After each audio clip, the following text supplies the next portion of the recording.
Assalamualaikum warahmatullahi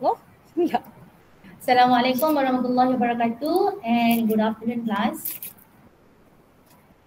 Okay, so hari ni kita akan buat discussions regarding the week 17 our tree set. Saya ada post pagi tadi and tadi pun saya ada bagi juga yang the hard copy in question. Okay, sekarang saya share screen kita buat bersama. Alright. So, kita tengok soalan pertama Determine the mass of BaOH2 required to prepare 200 ml of BaOH2 solution with pH of 13.15. Bila awak nampak soalan ni, can I know which chapter does this question belongs to? Chapter 7. Macam mana awak tahu dia chapter 7? Okay, dia bagi awak info tentang pH. Tetapi kalau awak belajar sekalipun chapter 7 tentang pH, boleh tak dia tanya pasal concentrations to find the mass? Boleh jugalah. Sebab we are dealing with solution. Bila apa solution, boleh je dia tanya yang chapter 1 balik. Okay, so our information given here is regarding the pH. But then, look at these solutions, the BaOH2. You know from pH, the formula should be negative log H plus. In BaOH2, kalau kita dispersekan dia, kita tengok apa dalam dia, we have BaOH2, kita akan ada Ba2 plus dan juga 2OH minus, right? Ada tak H plus yang characterize the pH? Tak ada. Boleh tak kita terus ambil pH equal to 13.14 dapatkan concentrations OH minus awak? Tak boleh. First kena dapatkan apa dulu dari pH? POH. Good. So the first step, POH equal to 14 minus 13.15. Then you will get your POH of 0.85. From the POH, apa lagi kita boleh keluar dari POH kalau melibatkan only one solution? POH ada dua formula je. Sekarang ni kita ada buat campuran apa-apa tak? Tak ada, dia seorang kan? Jadi the only information yang kita ada adalah formula of POH equal to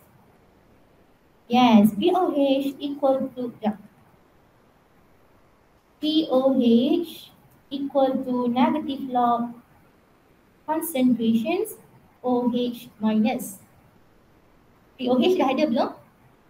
Dah. 0.85 sama dengan shift log negative this value, nanti dapatlah concentration zero lah. Yang awak akan dapat concentrations of OH minus equal to Allahu Akbar, kejut saya. Sekejap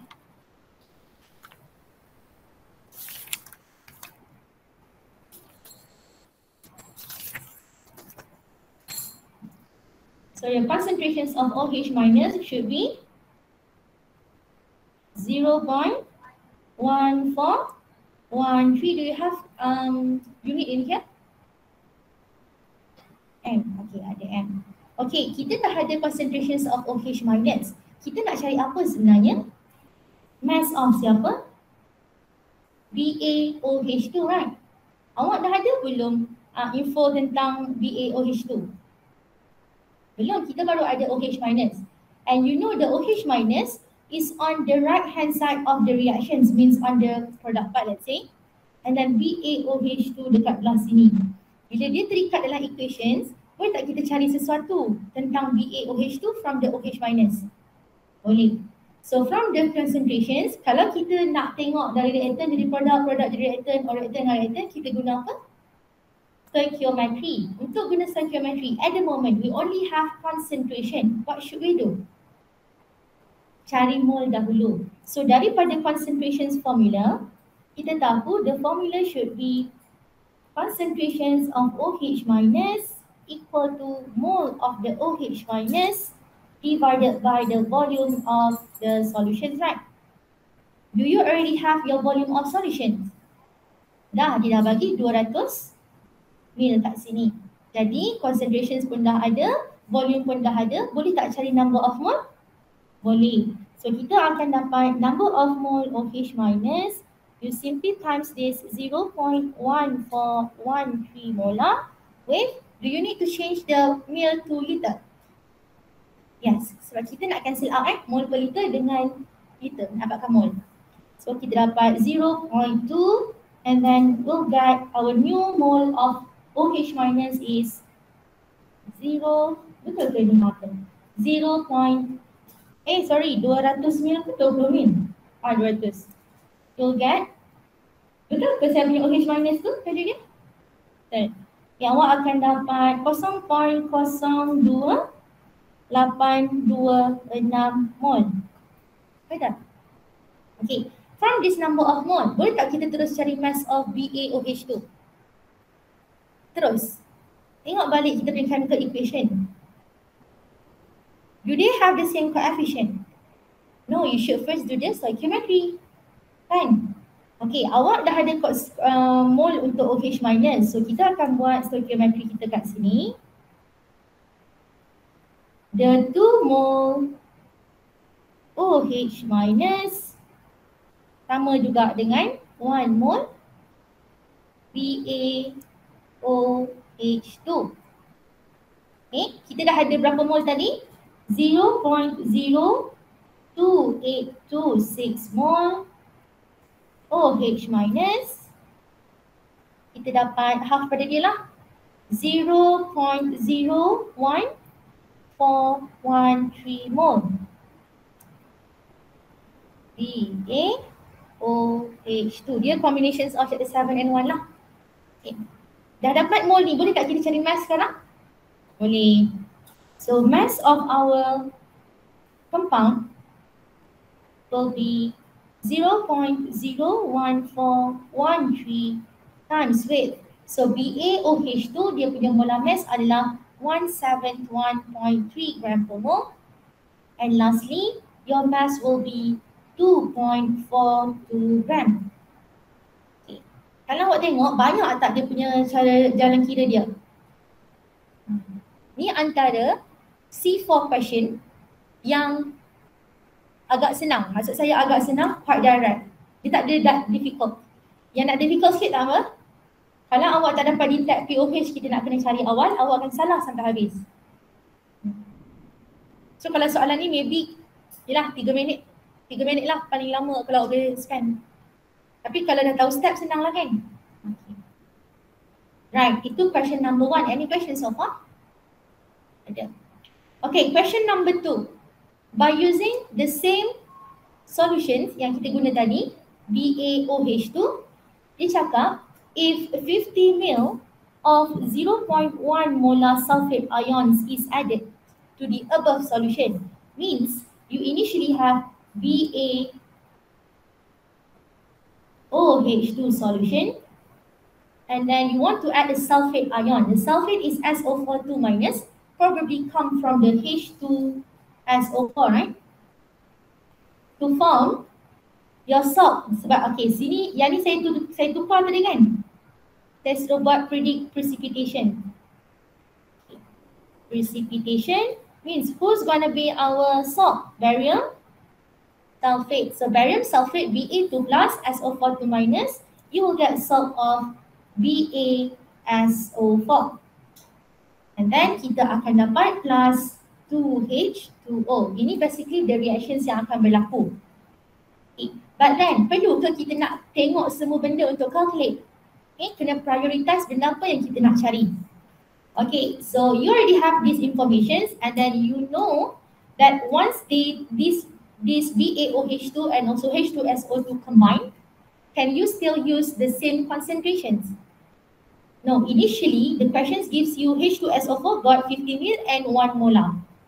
But then this H2SO4 is added to the BaOH2. Maksudnya volume dia berubah tak? Berubah. Asalnya awak ada 200 ml of BaOH2 dan kita nak tambah 50 ml of H2SO4. Mol pula kita dah tahu belum tadi? Dah kan? Tadi soalan 1. Ni mol dia. 0.0413. So kita ambil balik 0.01413 mol. Kalau H2SO4 dia dah bagi ke mol. Dia tak bagi mol lagi kan? Boleh tak cari mol? Boleh. Macam mana nak cari? Macam mana nak cari? Nampak tak ni? Dia bagi mil, dia bagi molarity. Oh, kan cari kan? Kena cari mol dulu awak. Untuk kita cari new concentrations, kena cari new mol. Lepas tu divide by the new volume. So 0.1 times with 0.05. You will get mole of 5, 10 to the power of negative 3 mole. Okay, kita boleh cari number of moles. So mole dah ada kat sini, mole dah ada kat sini. Okay, you want to find you want to predict the precipitations of BaSO4. So we need to focus only on these slope. Okay, bila sebut predict precipitations, you need to compare Q and K. Soalan dah bagi belum K? Dah, kita nak cari apa sekarang bila kita combine these two mixture? Q. Okay, untuk cari Q, perlu tak tunjuk ice table? Untuk cari Q, perlu tak tunjuk ice table? Tak perlu. Q is not at equilibrium. Kita perlukan concentration. Expression sama, tapi concentrations yang berlainan. So sekarang ni awak dah tahu kita nak show the expressions kan? Jadi awak tahu our salt gonna be BaSO4, the slightly soluble salt, to dissociate into Ba2 plus aqueous and SO4 2 minus aqueous. Okay. So sekarang ni your BaSO4 dan juga Ba2 plus and SO4 2 minus perlukan concentrations untuk dia keluarkan dia punya QSP, right? Betul tak? Awak dah ada belum the concentrations? Dah ada belum? Belum, boleh cari tak? Boleh, kita dah ada number of mole ni. Mole 2 ni, kita carilah concentrations dia. Okay. So, katanya kita buatlah beforehand. Okay, tak apa, kita keluarkan dulu. So, awak punya concentrations of Ba2 plus will be 0.01413 divided by 0.25, 250 min datang pada gabungan two solutions. Then you will get berapa? 0.0652 molar. And then concentrations of SO4 2 minus will be 5, 10 to the power of negative 3 divided by 0.25 liter. So your final answer untuk these concentrations adalah 0.02 molar, is it? Okay, and then kita akan ambil, saya bagi dia nampak teratur sikit.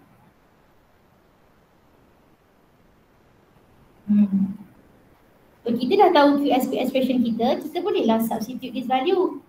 Ba kita 0.05652 times with 0.02. So your QSP will be dapat berapa?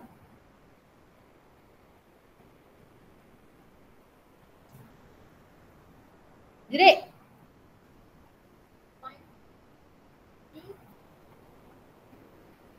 .1304 10 power of negative 3. 10 power of negative 3 ada unit tak Q? Tak ada. Okay, now you've got your Q, you also got your K. So if you compare Q and K, Q with 10 power of negative 3, K with 10 power of negative 10. Apa yang lebih besar? Q. So when we say QSP is greater than KSP, and you assume the Q is the solute, K adalah the solvent. Bila solute lagi banyak daripada air, daripada solvent, dia akan form precipitate. Boleh tak saya tahu solution apa yang terhasil? Super saturated. So bagi tahu lah. Super saturated solution is formed. Therefore, these solutions will form precipitate formed until Q equal to K. Right. Yang ni kalau nak buat problem pun dekat ni. Dekat volume kan. Mungkin awak tak perasan volume dia. Ataupun maybe awak ambil terus 0.1 molar tu. Okay. Next question, question number 3. Table 1 shows a few acids with pH. Okay, ni pKa sepatutnya pKa value. Okay, let's recall. When we say Ka, A belongs to the acid or base? Acid. Acid will rely on concentrations of siapa? H plus. Okay, from the H plus, we get to know the value of Ka, right? And then, when we have H plus and Ka, they both got the relationship of negative log. Is it? We call it as either pH or pKa. We know if the concentrations of H plus increase, what happened to the Ka value? Will they increase or decrease? Huh? Increase or decrease? Kalau H plus tinggi, Ka tinggi ke rendah? Ka, bukan pKa, Ka. Tinggi. H plus tinggi, Ka pun tinggi. Okay. Dia nak bagi tahu yang acid tu banyak dia punya concentrations. And then, bila pH dengan pKa, kita tahu kita akan apply negative log base kan. The negative log will give inverse relationship. So, you will have low pH and low pKa value. These are the characteristics for strong acid. If let's say you have OH minus, Kb, POH, PKB, then they belongs to base. Yeah, kena faham dulu the relationship sebab soalan dia akan tanya ascending, decreasing, benda macam tu lah. Kalau tak faham dia punya term tu, macam relationship dia, susah lah untuk keluarkan trend yang betul. Okay, so dah clear yang ni, baru kita tengok soalan.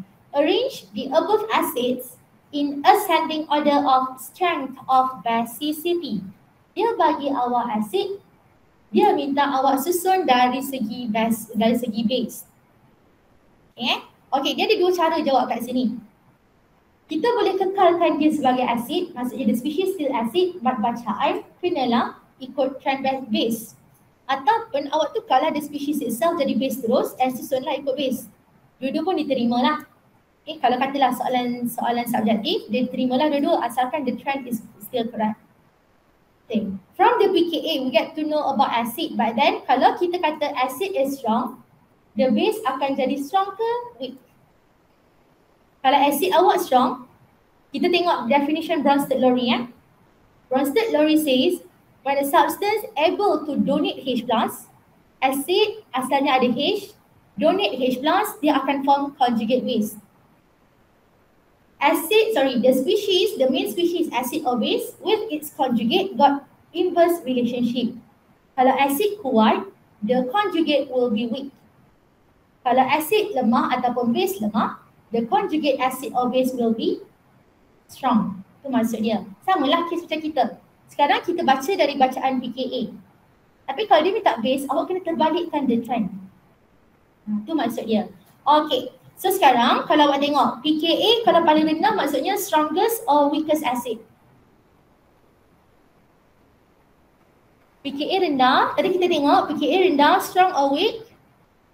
Strong, maksudnya HNO2 ni the strongest right? Kalau ikut acid. Lepas tu followed by C6H5COOH. Lagi?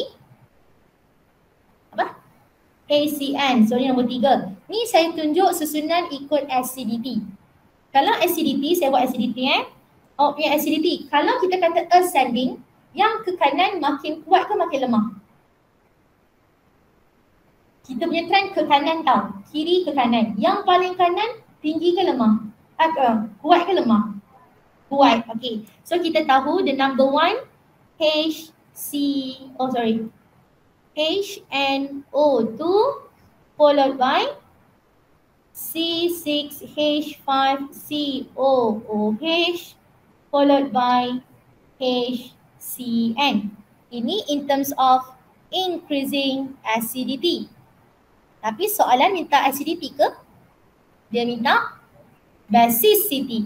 Kalau basicity, increasing basicity, kalau ke kanan ni makin meninggi, maksudnya kalau basic dia akan terbalik. Bila terbalik, kita punya HNO2 paling kiri, followed by C6H5COOH, followed by HCN. Faham tak? Yang tadi saya tunjuk acidity sebab kita kata pKa value dia rendah. Bila dia minta dari segi base, awak terbalikkan je lah. Tapi awak punya ni masih kena tekanan tu paling tinggi. Faham? Awak buat macam mana? Yang ramai muka macam semua terkejut je tengok benda ni. Awak buat macam mana? Lain ke?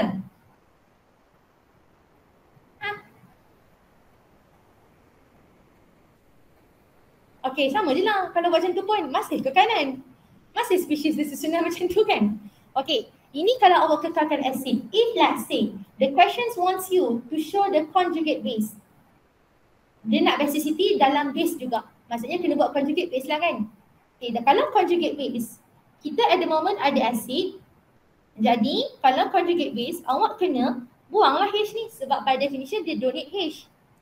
Tinggallah NO2 minus. Kalau yang ni kita buang H kat sini, tinggallah C6H5COO minus. Kalau HCN tinggal CN minus. Macam tu. Okay, dah. Habislah So inilah dia punya susunan dia. Ini yang second one ni. Sebab in terms of basicity. Okay, question number 4. 0.450 gram of anhydrous sodium hydroxide. Bila sebut anhydrous, dia adalah solid, dia kering. Was dissolved in water and made up to 100 ml of solution. So ni awak bayangkan masa kita buat practical test, awak baru nak dissolve dalam volumetric flask. Kan kita ada stopper tu kan? Okay. Dalam ni kita ada that 0.5450 gram of sodium hydroxide dissolved in 100 ml of water. Kita baru nak bancuh air cordial kita. And then only 25 ml of the solution. Maksudnya kita akan ambil daripada 100, tolak 25 ml ni. Kita nak take out from this solution yang kita dah bancuh tadi. Kita nak titrate against H2SO4. Bila titration means you need to illustrate the setup. You have this conical flask containing siapa kat bawah? Siapa yang kita ambil tadi?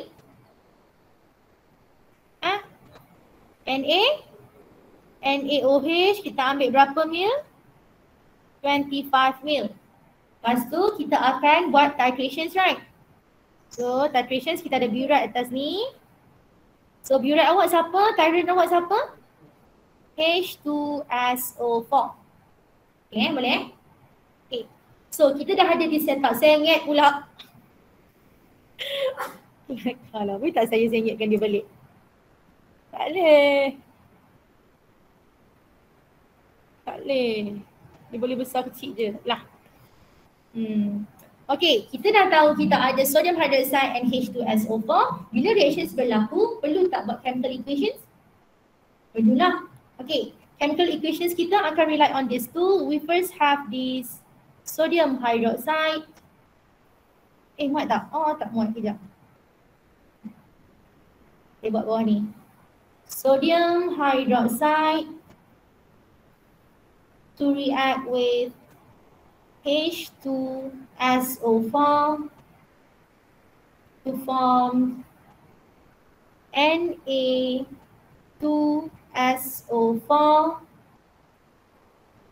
plus with H2O. Now balancekan dia cepat. Instruction method. Balancekan NaOH. Jangan balance ke? Kena letak 2. Lepas tu kat mana? 2H2O, right? Dah, angkat dah.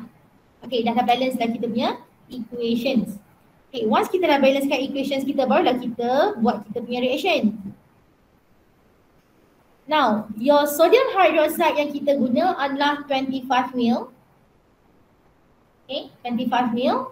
And then H2SO4, dah tahu belum dia punya volume? Dia bagi dalam soalan tu saya suruh tambah kan? Dia punya volume total adalah 55 ml. Maksudnya, the combinations of these two solution adalah 55 ml. Jadi kita dah tahu belum berapa H2SO4 yang diperlukan? Berapa? 30 ml. Okey, dia dah bagi tahu lah. Sebab macam kita buat MAVA, MBBB, kan kita kena tahu molarity, volume. Soalan minta molarity. Kalau dia minta molarity, kenalah dia tahu volume kan? Takkan dia ada dua unknown. Sebab tu dia bagi awak information tentang the volume. Okay, now you have informations about sodium hydroxide selain 25 ml. Sebelum kita ambil 25 ml kan dia datang pada dis 0.45 gram dan 100 ml, right? Okay, boleh tak terus kita nak buat apa sekarang? Awak boleh cari dia, kita pun nak cari dia. Sama kita kena guna stoichiometry kan? Untuk guna stoichiometry, boleh tak terus ambil gram ke, volume ke? Kena cari apa dulu? Mol siapa yang kita nak start? Siapa je bagi info sekarang? NaOH, okay.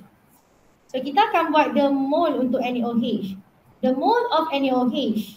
First, kita akan cari daripada the anhydrous NaOH.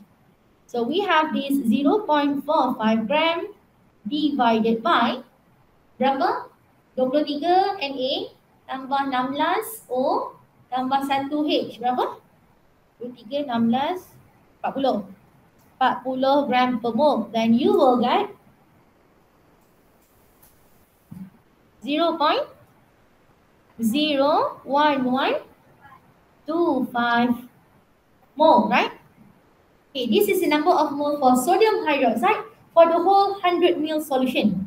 Are you going to take all 100 ml solutions to be titrated against the H2SO4? No, we want to take only 25 ml. So kita tak boleh terus ambil this number of mole and pergi buat stoichiometry. Tak boleh lah, sebab kita nak react on the certain amount of H2SO4. Jadi sebelum awak nak pergi terus buat stoichiometry, awak kena buat apa? Nak buat apa? Kita dah ada mole, kita nak guna 25 ml je. Mole dengan volume, boleh buat apa? Molarity kan? Okay, kita carilah concentrations dia. Concentrations of NaOH sekarang, we'll use this number of mole, 0.01125 divided by 0.1. 100 ml. Kan? Tadi 0.45 gram kita baru nak bancuh dia. Kita tak guna lagi 100 ml. Yang tadi baru nak tahu berapa mol dalam 0.45 gram.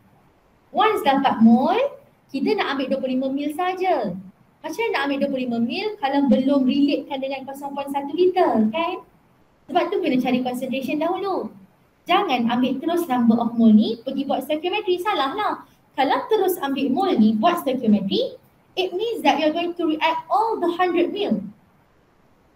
But this time, we are going to react only 25 and 30. Sebab tu kena cari molarity dulu.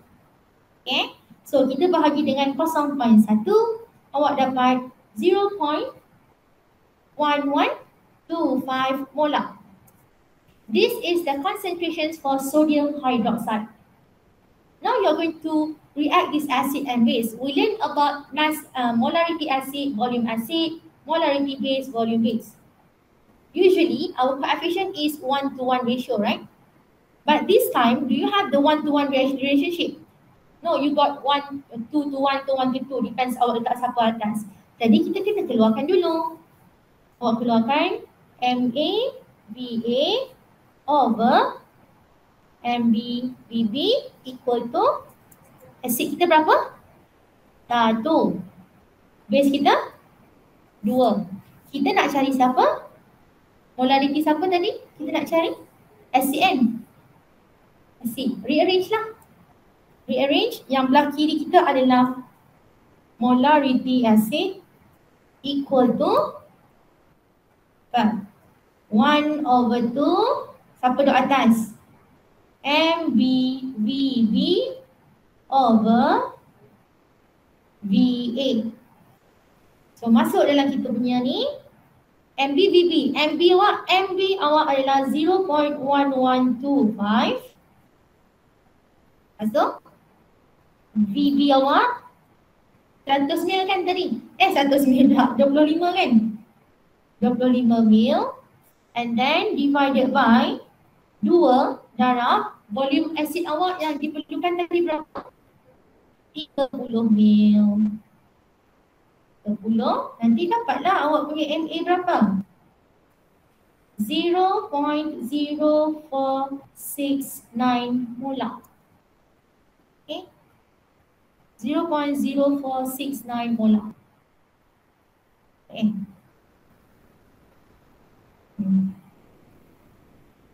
Okay, saya proceed. Ada soalan ke? Next. 2 gram of sodium is reacted with chlorine to produce sodium chloride. So you need to first start with, boleh ke terus kira? Buat chemical equations dahulu. Your sodium adalah solid, Na is solid. To react with Cl2 gas to form NaCl solid. Dah balance belum? Belum. Nak balance kat mana? 2. Dah. Okay. We have information about the sodium. Sodium kita ada 2.00 gram. And then chlorine we have 2.45 gram. To produce sodium chloride, calculate the mass of excess reactant that remain after the reactions is completed. So, before you start anything, before kita cari mass of excess reactant, kita kena tentukan siapa dulu? Limiting dan juga excess lah. Tahu limiting baru boleh tahu excess. Dah tahu siapa limiting, siapa excess, stop sampai situ ke? Tak, dia minta yang remain. Maksud minta yang remain, lepas dah buat reaction, berapa yang tinggal. Walaupun dia excess, kena ambil tahu yang selepas digunakan. So first kena cari number of mole dulu. So number of mole untuk Na, kita buatlah 2 bahagi 23. Lepas tu Cl2 2.45 bahagi 71. Berapa sini? Number of mole dia? Kalau Na? Apa? Buka mas tu kalau tadi. Tak dengar? 0.08. Boleh tak simpan banyak sikit? 67 ke? 69. 0.0869 mole. What about the Cl2? 0.034? 3? Okay. 3451 mole. Okay, dah dapat mole. Kita sekarang ni nak tentukan siapa excess reactant, siapa limiting reactant. Awak ada 2 cara kan? Tahu tak? Okay, awak nak guna cara mana yang jimat rasa? Reactant ke reactant product? Reactant. Cuma bila reactant kena tahu tentukan siapa provided, siapa needed. The one given in the questions from the reactions will be termed as provided. Kita ada banyak ni maksud dia.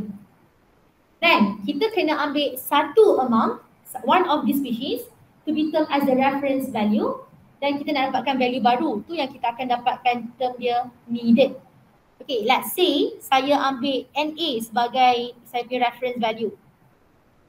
Sekejap.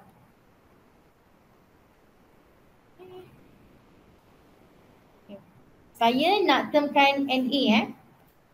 So I have 2 mole Na require 1 mole Cl2. So saya fixkan mole of Na. Saya ambil Na tadi 0.0869 mole Na require berapa? Bagi 2. 0.0469 3, 4, 5 or 3, 4, 5. Betul ke? Dapat tak?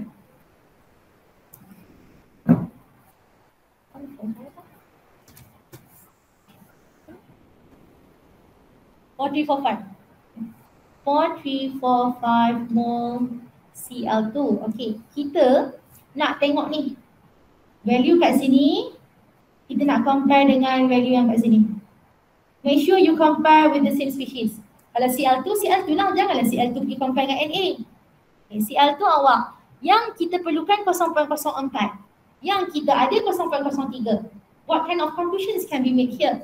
Cl2 is a limiting or excess reactant? Limiting reactant, while Na gonna be the excess reactant. Okay, but then, can you simply take the mole of this Cl2 to be deducted from the mass or from the mole of excess reactant? Tak boleh. Ini Cl2 punya, janganlah nak tolak dengan Na. Awak kena cari value baru. Kalau awak guna Na sebagai reference tadi, awak kena cari stoichiometry baru untuk tahu berapa banyak Na yang diperlukan. Macam mana cara dia? Kena ambil lah sebagai reference value awak, kita ambil Cl pula. Cl2 tu sebagai limiting yang kita kena fixkan dia. 1 mole Cl2 require 2 mole Na. So, 0.03451 mole Cl2 require 0.020 5 ni 0.06502 Saya dah 2 je ni. Dapat tak? 3, 4, 5, 1 0, 2, 10, 9, 6 9, 0 ya 6902. Lepas tu nak buat apa? Yang ni yang diperlukan dalam reaction, maksudnya yang ni yang akan digunakan amount ni. Okay, so kita nak tahu yang lebihan sahaja. So lebihan kita bercarilah mass of our Na buat dalam kurungan remain yang lebih-lebih. Remain is first tolak the number of mole. 0.0869 minus with 0.06902 and then times with the gram per mole. Your gram per mole of Na adalah 23. Lastly, your final answer 0.413 gram. Okay. Proceed. Question number 6. Estrogen is a female sexual hormone containing carbon, hydrogen and oxygen with a molar mass 270.36 gram per mole. The combustion analysis of 1.893 gram of this estrogen produces CO2 and 13.88 gram H2O. Determine the molecular formula of estrogen. So dia bagi awak estrogen ni tak tahu berapa banyak C, tak tahu berapa banyak H, tak tahu berapa banyak O. So awak start dengan the chemical equation. CXHYOZ undergo combustion, react with O2 to produce CO2 plus water. So your estrogen should have 1.893 gram. Carbon kita ada 5.545 gram. H2O 1.388 gram. Okay. Daripada CO2 kita berdapat mass apa? Carbon. Daripada H2O berdapat mass apa? Hydrogen. You must first write the mass of carbon. Dapatkan ratio of carbon from carbon dioxide. 12/44 darab dengan 5.545. Dapat berapa?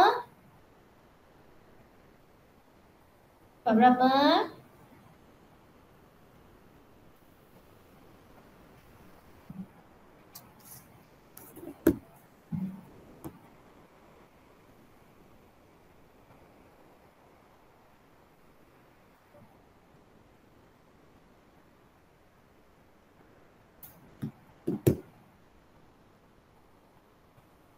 dapat 1.512 gram, 0.154 gram.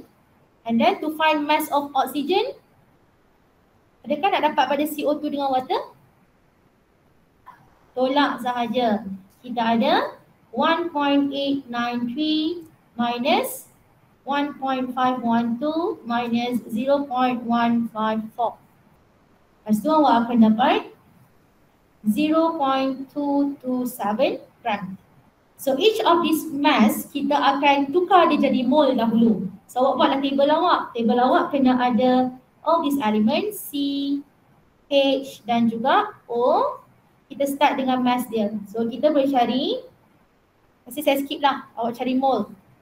So bila awak cari mole, 1.512 divided by 12. Yang ni 0.154 divided by 1. 0.227 divided by 16. Then you will get mole of berapa mole? Tak tahu lah. Berapa? 0.126, 0.154, 0.0142. Okay, siapa paling kecil? 0.0142, kita akan bahagikan semua ni dengan dia. Kita akan dapatkan the mole ratio. So mole ratio awak ni, value dia agak besar. Sepatutnya kalau soalan nak bagi macam ni, dia akan bagi yang approaching the whole number. Okay, once kita dah bahagi, saya skip. Awak dapat 8.87, 10.8 dengan 1. So untuk case ni kita ambil je lah. Kalau nanti dia besar sangat, 9, 11, 1.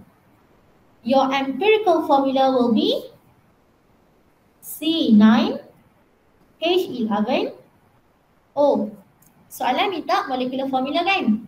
Okay, this C9H11O kena relatekan dengan integers dan juga berapa molar mass yang dia bagi.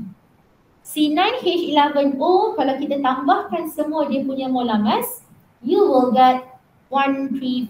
So 135N equal to, dia bagi 270.36.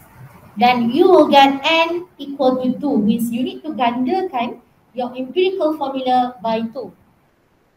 So lastly, your molecular formula will be C18H22O2.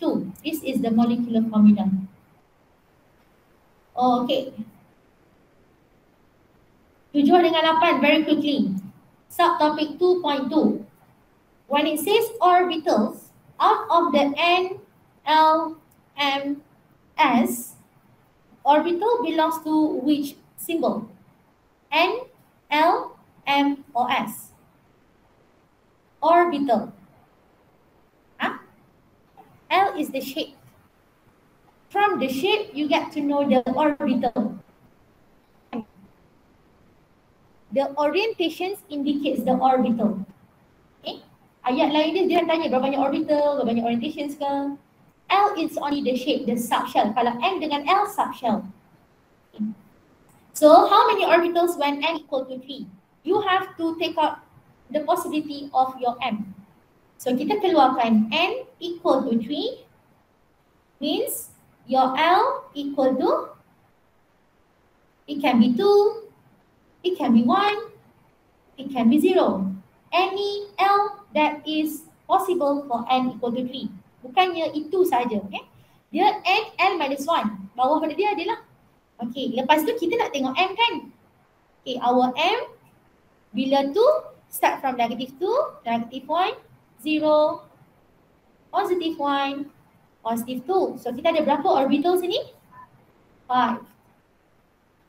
Kalau L equal to 1, M equal to negative 1, 0, positive 1. Kalau L equal to 0, 0. Jadi kita ada 5 tambah 3 tambah 1, lastly berapa? 9 orbitals. Okay. How many electrons can occupy subshell N equal to 6, L equal to 2. Dia bagi N, dia bagi L. Maksudnya dia dah spesifik kepada subshell itu sahaja. Berapa banyak elektron yang boleh masuk dalam 6. Apa tu? L equal to 2, apa dia punya shape? N equal to 6 and 6. L equal to 2 shape apa? D. D kan? 0S, 1P, 2D, 3F. So kita ada D. When you have 6D, tak kisahlah awak punya N ni 6 ke 7 ke 8 ke 9 ke 10, dia number of electrons akan rely on number of orbital. Your orbital akan rely on this shape lah. D ada berapa tadi kita punya orbital? Ni L equal to 2 tadi berapa? 5. Satu orbital boleh masuk berapa elektron? Jadi 5 kali 2, 10 elektron. Maksimum lah. Kalau dia cakap N equal to 6, L equal to 2, S equal to negative half. Boleh tak kita ambil semua yang ada dalam the negative half? Means 5 je lah, separuh daripada dia. Kalau dia bagi awak specific proton number 26, keluarkan dulu the SPDF notation. From there baru awak keluarkan berapa elektron dia according to dia punya requirement. Number 9, yang ni simply formula je lah. Dia bagi awak lambda kan. Dia minta awak cari delta E. So kita nak guna formula apa? Delta E equal to AC over lambda. Awak kena cari setiap satu lah, lepas tu tolakkan dia. Nombor besar, nombor kecil. Allah. Terus saya dah buat nota. Silap.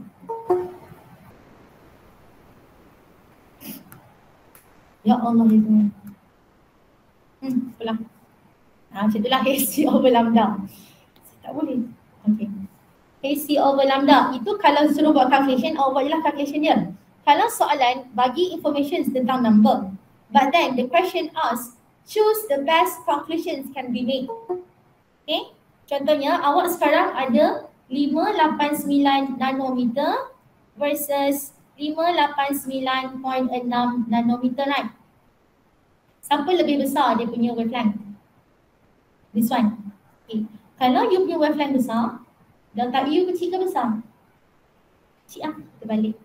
Dia kadang bagi nombor untuk ganggu awak, bukan ganggu, dia suruh juga kita analyze. Dan tak perlu pun nak dapatkan nombor tu. Sometimes they can ask you qualitatively. They give you information quantitatively, but the questions actually about qualitatively punya explanations. And last one sikit lagi, based on the energy level diagram, calculate the electron energy of electron at excited state. Can I know, is there any transitions happen from this statement? Transitions, I mean, dia nak energy dekat excited state only. Who's your excited state? 4. Jadi your formula should be E4 equal to negative RH 1 over N awak siapa? 4 square. RH awak ambil yang mana? 2.18 10 to the power of negative 18. Bila dia tanya electron at certain energy level only, at stationary states, bukannya transition, guna this formula. This is postulate number 2. Okay. Nah, tu sahaja. Thank you.